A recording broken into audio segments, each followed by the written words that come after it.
Hello नमस्कार साथियों, स्वागत है आप सभी का। कैसे हैं आप सब? आशा करती हूँ आप सभी स्वस्थ होंगे और अपने अपने लक्ष्य की प्राप्ति में निरंतर लगे होंगे। देखिए, आप जो भी हैं, जहाँ भी पहुँचे हैं आप, उससे आगे जाने का प्रयास करें। आप जहाँ भी हैं ठीक है, बट हमेशा आगे बढ़ने के लिए सोचते रहिए, हमेशा प्रयास करते रहिए, क्योंकि जो प्रयास होता है वो कभी असफल नहीं होता है। तो इसलिए घबराना नहीं है। और क्योंकि परीक्षा हमारी यूपी टीजीटी पीजीटी बस अब जो भी डेट है, उम्मीद है कि पूरी कि उस डेट पे हम सभी की परीक्षा होनी है ना। तो हम सभी को अपने प्रयास को नहीं छोड़ना है, क्योंकि जीवन में कुछ भी कठिन नहीं है। जीवन में कुछ भी कठिन नहीं है, बस हमारे जो विचार हैं वो पॉजिटिव होने चाहिए। हमारे जो विचार हैं वो पॉजिटिव होने चाहिए। सकारात्मक सोच के साथ हम यदि अपने कर्तव्य पर, अपने लक्ष्य की प्राप्ति में निरंतर प्रयासरत रहेंगे तो सफलता निश्चित है कि एक न एक दिन सफलता मिलेगी ही, हम सभी सफल होंगे। और क्योंकि जो मेहनत होता है, जो हम सभी जो परिश्रम करते हैं, जो मेहनत करते हैं, वो जो मेहनत है, मेहनत जो है वो दीपक है जो अंधकार से टकरा कर हमें रोशनी देता है ना। जो हम जितनी मेहनत करेंगे उतने ही हम सभी चमकेंगे, निखर के आएंगे। तो जो है किसी प्रकार का टेंशन ना लेते हुए हम सभी जैसे भी पढ़ रहे हैं अपनी पढ़ाई को जो है और आगे बढ़ाएं, और अपनी जो भी तैयारी है उसे और बेहतर बनाने की कोशिश करें, क्योंकि समय एक एक दिन बीत ही रहा है। और कोशिश ये रहेगी कि 2025 में हम सभी के मन में जो भी इच्छाएं हैं, जो भी हम सभी की अभिलाषा है, जिसकी जो भी ख्वाहिशें हैं वो पूरी हों। और हमारा ही आशीर्वाद और यही कामना है प्रभु से कि 2025 में हम सभी जो भी इच्छाएं हैं उन इच्छाओं को जो है पूर्ण करें। तो आज की क्लास में हम यूपी टीजीटी पीजीटी परीक्षा को ध्यान में रखते हुए और इसके साथ साथ बिहार शिक्षक भर्ती टीआरई 4.0 को ध्यान में रखते हुए कुछ प्रश्नों की श्रृंखला लेकर के मैं उपस्थित हूँ। और ये जो प्रश्न है किसी न किसी प्रतियोगी परीक्षा में आए हुए हैं और इनसे प्रश्न बनने की संभावना भी है। ये संपूर्ण पाठ्यक्रम से है, यूपी टीजीटी पीजीटी संपूर्ण पाठ्यक्रम से इसमें प्रश्नों को सम्मिलित किया गया है। आइए हम सभी देखते हैं। हमारा प्रश्न है, पहला प्रश्न है, अरस्तु के अनुसार विरेचन का परिष्कार करता है डैश। विरेचन डैश डैश का परिष्कार करता है। तो अंतर्वृत्तियों का ऑप्शन 1 है, ऑप्शन बी है आत्मा का, ऑप्शन सी है पाचन तंत्र का, डी है काव्य शैली का और ई है गणराज्य का। तो ये छत्तीसगढ़ टीचर एग्जाम 2014 में हुआ था, उसमें ये प्रश्न बना हुआ है। तो अरस्तु के अनुसार विरेचन अंतर्वृत्तियों का परिष्कार करता है। किसका परिष्कार करता है? अंतर्वृत्तियों का। अरस्तु के अनुसार जो है विरेचन, इसमें क्या रहेगा? अंतर्वृत्तियों का परिष्कार करता है।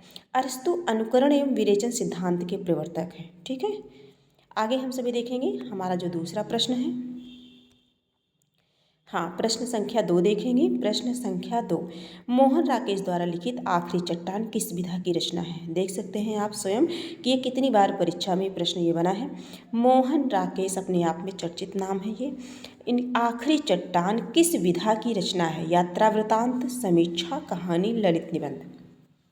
प्रश्न संख्या 2 है, तो प्रश्न संख्या जो 2 है इसका जो करेक्ट आंसर होगा ये यात्रा वृतांत है। करेक्ट आंसर इसका हमारा क्या हो जाएगा? ए हो जाएगा।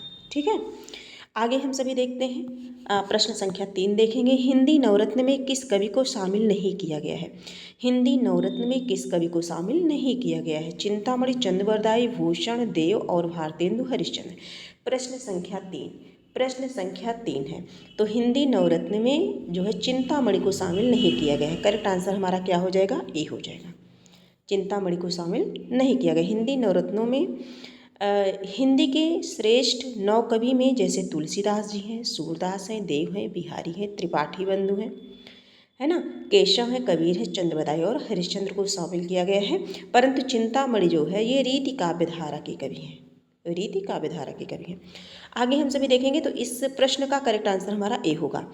अगले प्रश्न पर चलते हैं। प्रश्न संख्या 4 है, आचार्य रामचंद्र शुक्ल हिंदी निबंध की किस विशेष धारा के श्रेष्ठ निबंधकार हैं?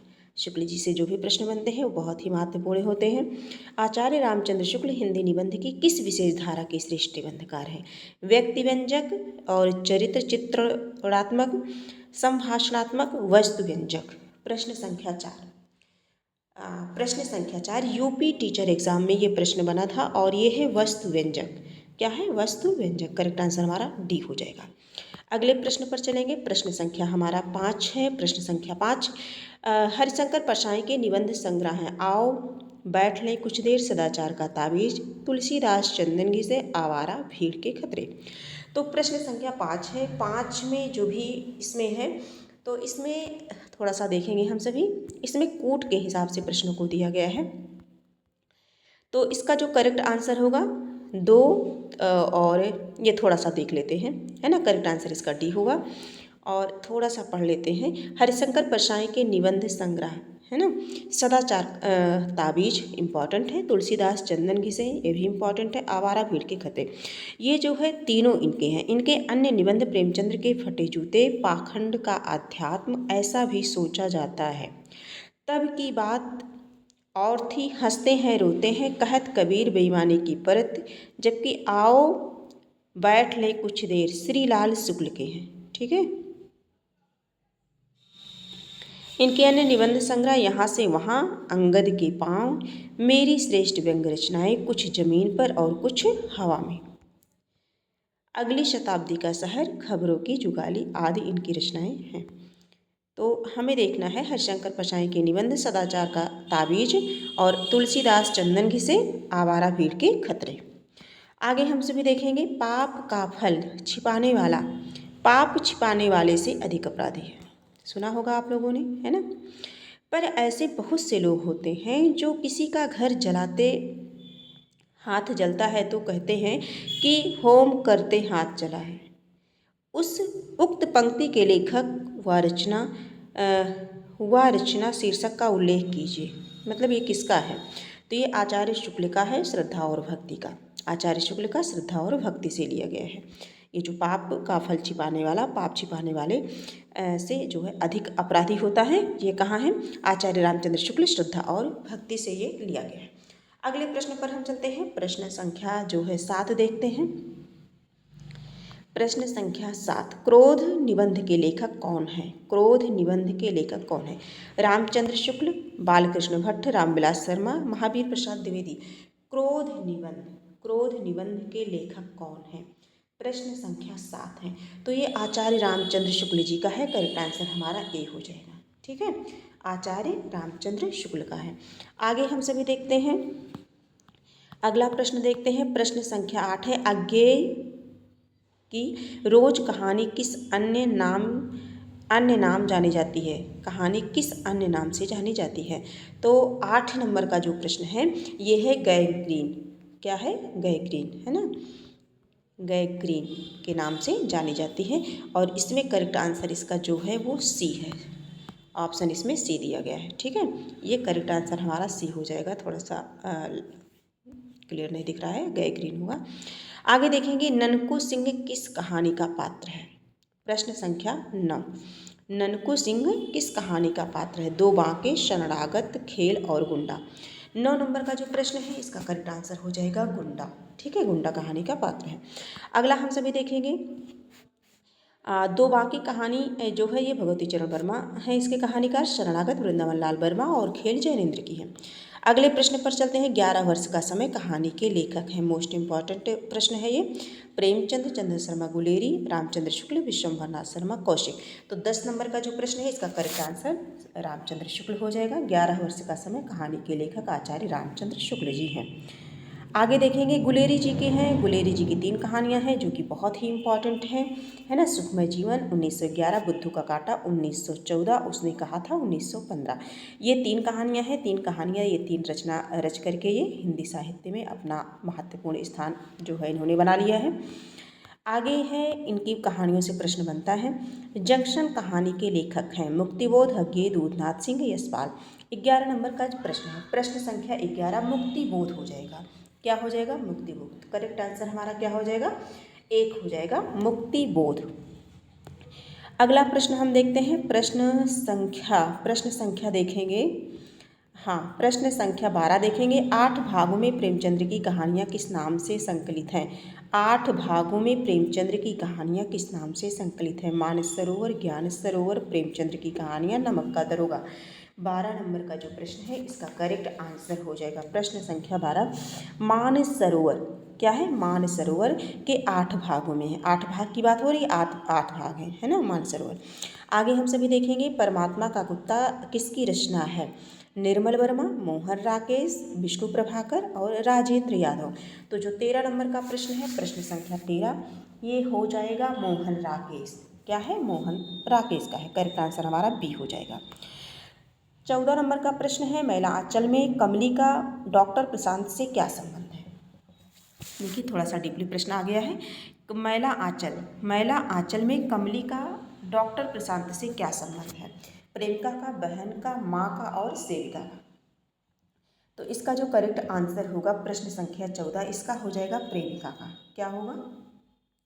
प्रेमिका। महिला आंचल उपन्यास में कमली जो है डॉक्टर प्रशांत की प्रेमिका थी। ठीक है, आगे हम सभी देखेंगे। 15 नंबर का प्रश्न है, हजारी प्रसाद द्विवेदी के उपन्यास अनामदास का पोथा में किस उपनिषद में सर्वाधिक स्थलों का प्रयोग किया गया है?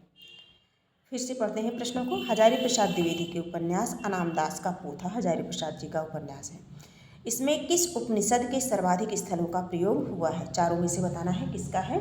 प्रश्न संख्या जो है 15 है। 15 में जो है छंदोग्य उपनिषद है। करेक्ट आंसर भी हो जाएगा। क्या हो जाएगा? छंदोग्य उपनिषद। 16 नंबर के प्रश्नों पर देखते हैं। प्रश्न संख्या 16, नेताजी कहिन के रचनाकार है? नेताजी कहिन, है ना, चारों ऑप्शन में से बताना है कौन सा है। नेताजी कहिन श्याम मनोहर जोशी। किसका है? श्याम मनोहर श्याम जोशी। मनोहर श्याम जोशी का है। करेक्ट आंसर हमारा 16 का सी हो जाएगा। हम अगले प्रश्न पर चलते हैं। प्रश्न संख्या 17 देखते हैं। इनमें से कौन मनोविश्लेषणवादी कथाकार नहीं है?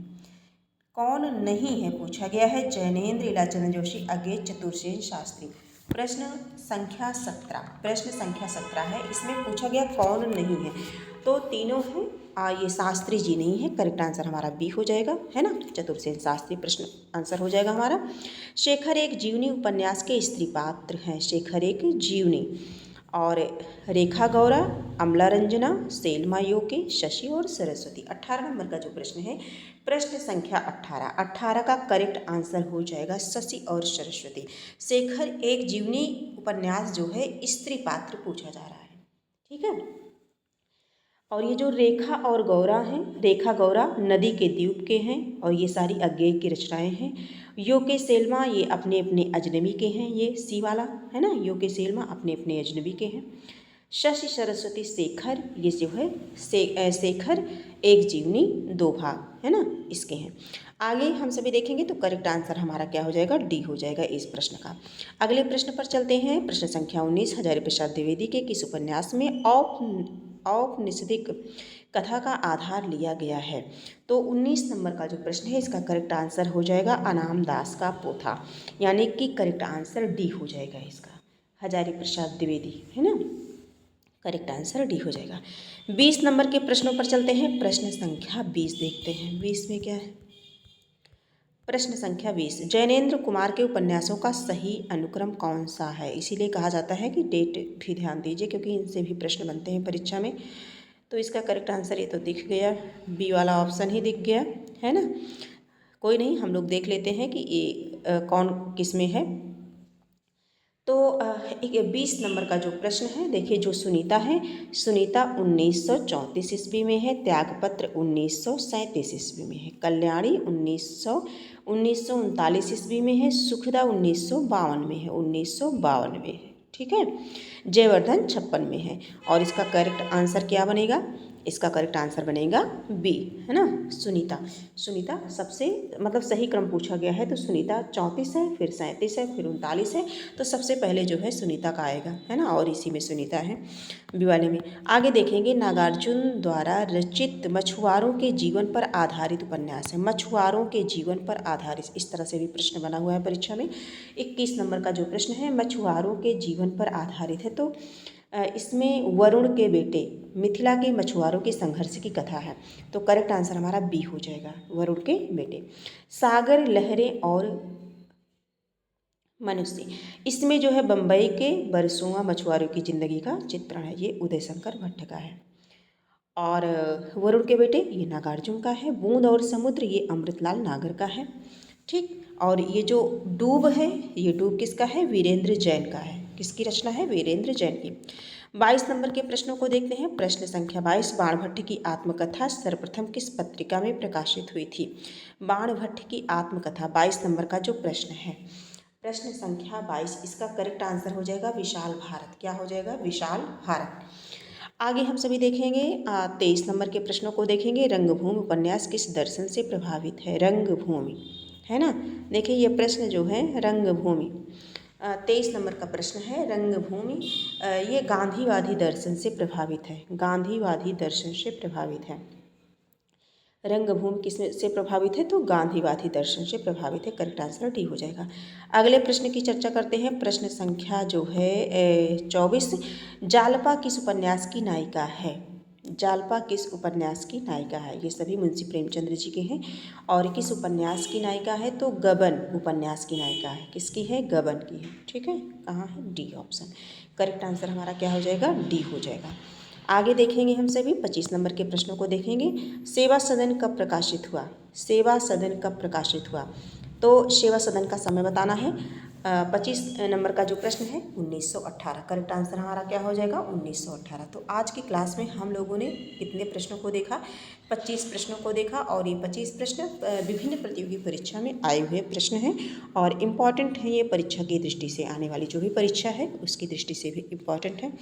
इसके आसपास जितने भी प्रश्न बनने की उम्मीद है, मतलब जो भी प्रश्न हैं इसके आसपास, ये सभी देख लीजिएगा आप लोग।